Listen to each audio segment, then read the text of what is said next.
Welcome to Assembly Calendar. I'm Mike Friesen. With us for our program today, Assemblyman Andrew Goodell. Andy Goodell represents the 150th Assembly District in New York State, an Assembly District that includes Chautauqua County. We want to thank you folks in Chautauqua County and all across Western New York for tuning in for our program today. Assemblyman Goodell, nice to see you again. Great to be here. We spoke in our last program about the governor handing off to the legislature his budget proposal for 2013-14 fiscal year. The legislature has been busy ever since that handoff of his budget proposal, holding different budget hearings, looking at the numbers, talking to the governor's staff, his department heads, the commissioners about all the different subject areas that are that make up the state's budget.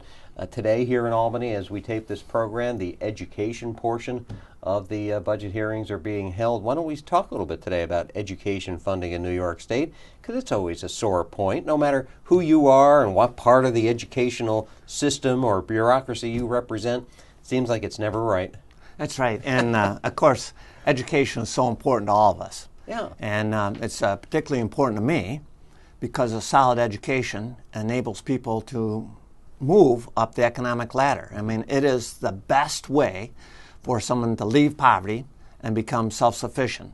And, if you look at the history of the United States, what's unique about our nation so much is that we've had so many situations where someone has started with nothing and done great in school and has moved forward and ends up doing great for themselves.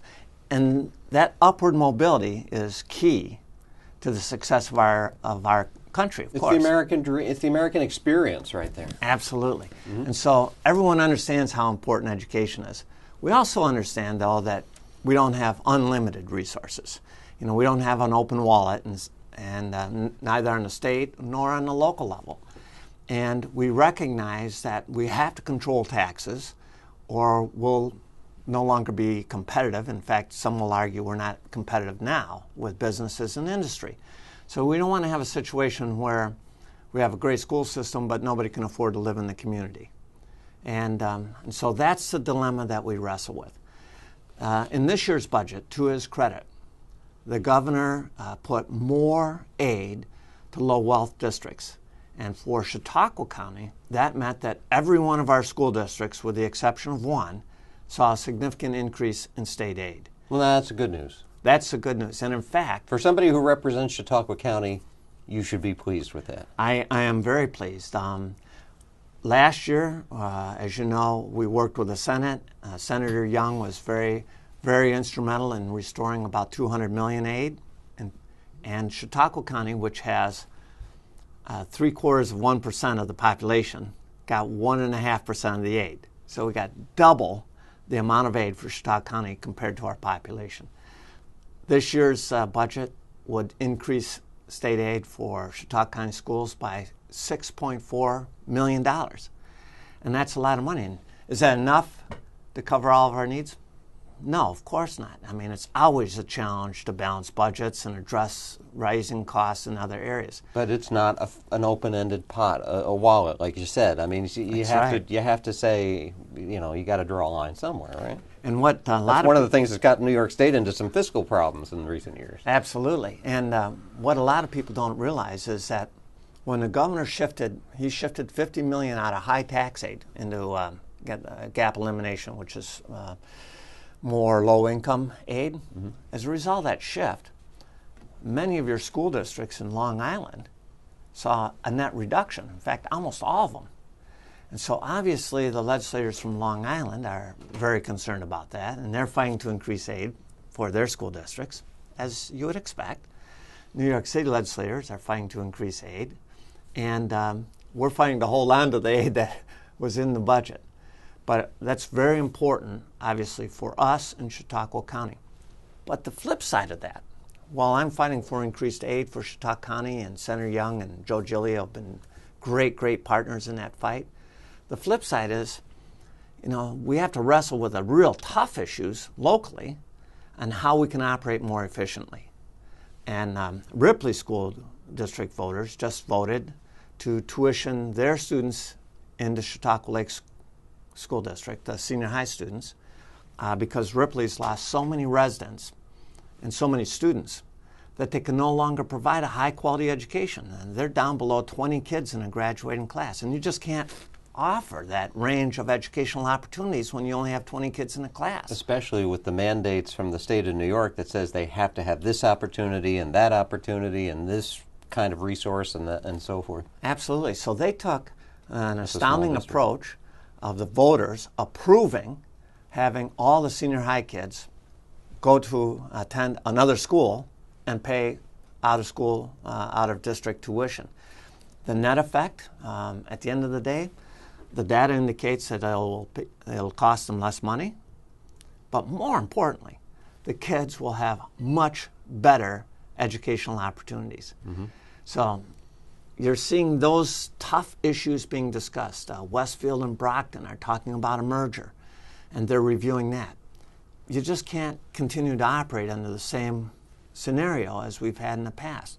And so while state aid is going up, and that's part of what Senator Young and myself and Assemblyman Giglio are fighting for Chautauqua County for, at the same token, the school districts and school boards and the teachers are all working hard to try to restructure our educational opportunities so we can bring the costs down.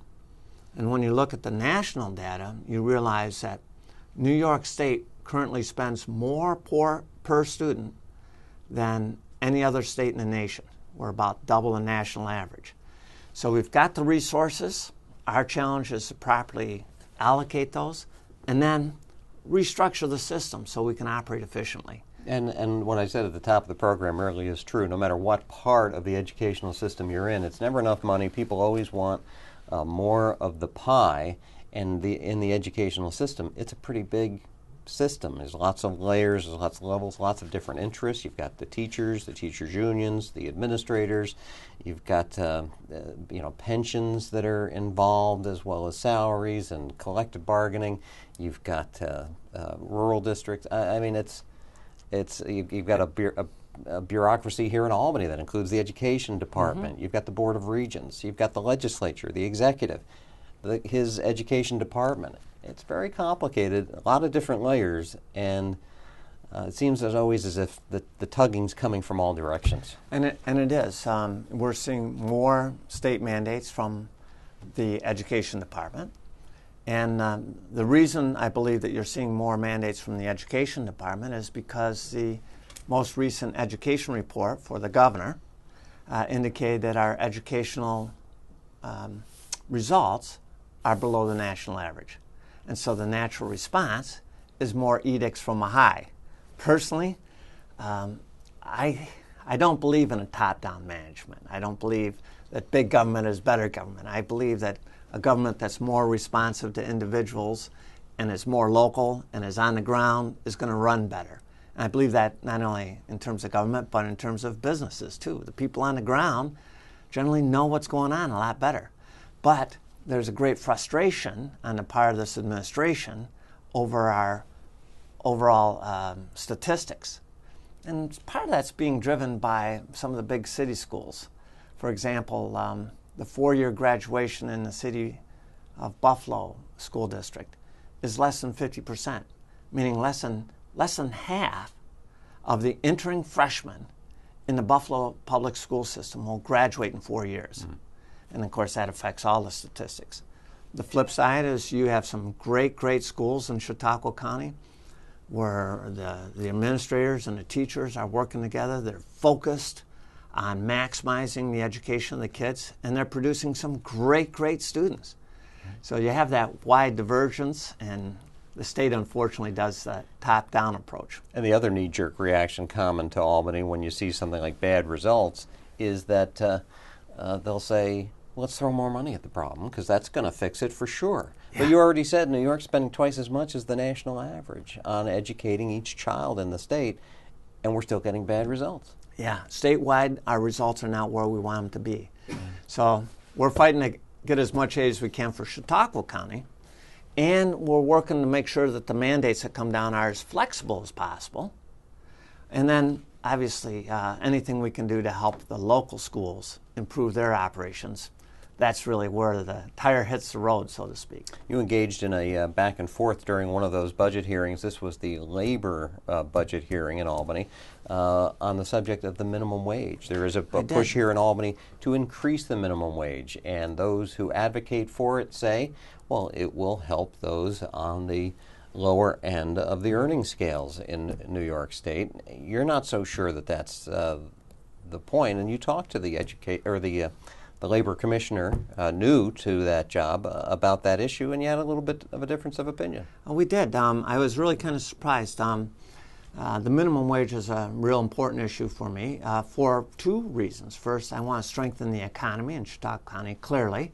And secondly, I'm the ranker on Social Services Committee, so I'm very concerned about how we can get people off welfare.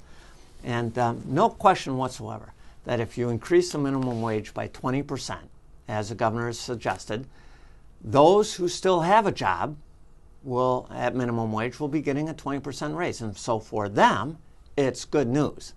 The problem is almost all the empirical research, including a recent study out of Cornell University, indicate that as you increase the minimum wage, there's a reduction in the number of jobs. The most recent study that looked at New York-specific data, it was a very comprehensive empirical research, indicated that the people who most likely will lose their job, of course, are those who are working at minimum wage. They're the working poor. It hits the poor the hardest. They estimated there would be a loss of 28,990 jobs in New York State.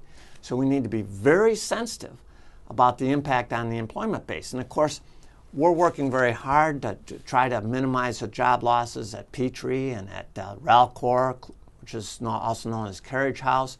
We're working hard trying to recruit new companies to Chautauqua County. And it's very difficult to recruit companies to Chautauqua County when we say, come to Chautauqua County, we're open for business, we're raising your entry-level wages by 20% over your will. So we need to be very sensitive about the impact on employment and on the working poor. And what I found amazing is during the budget hearings, the New York State Commissioner of Labor, who's relatively new at this job, by the way, said that he was not aware of a single study that suggested there would be a loss of employment. He said every single study that I've seen shows that employment goes up. And I just find that hard to believe. If you accept that rationale, we go to employers and we say, we're going to increase the cost of your entry-level wages by 20%.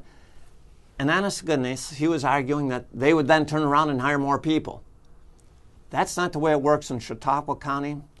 That's not the way it works anywhere. And we saw that in particular when we were looking at the summer youth program. Mm-hmm. We fund a summer youth program to help kids get work experience and get them started on an employment path. Just before the labor commissioner spoke, the head of the state welfare agency spoke, and I asked her, I said, now, what are you paying the kids who are on the summer youth program? And the answer was minimum wage. And so I asked the next question, which was pretty obvious. If we increase the minimum wage by 20%, what happens to the number of kids that can work? And her answer was, of course. We cut the number of kids in the program by 20%. She's got a finite budget within which to work. That's right. And most employers have a finite budget, a slim profit margin that they want to preserve, or else guess what? They go out of business and nobody has a job. Exactly. And so we're balancing that off. And so I took the opportunity to send the labor commissioner all these academic studies. These are just some of them. Hopefully we can make that right balance. I'm sure he'll appreciate hearing from you with a probably a pretty thick envelope, huh? It was a thick envelope, and I hope he appreciates it. Andy Goodell, thanks as always for joining us. We want to thank you folks, too, for spending your time. We'll hope to see you soon for our next edition of Assembly Calendar.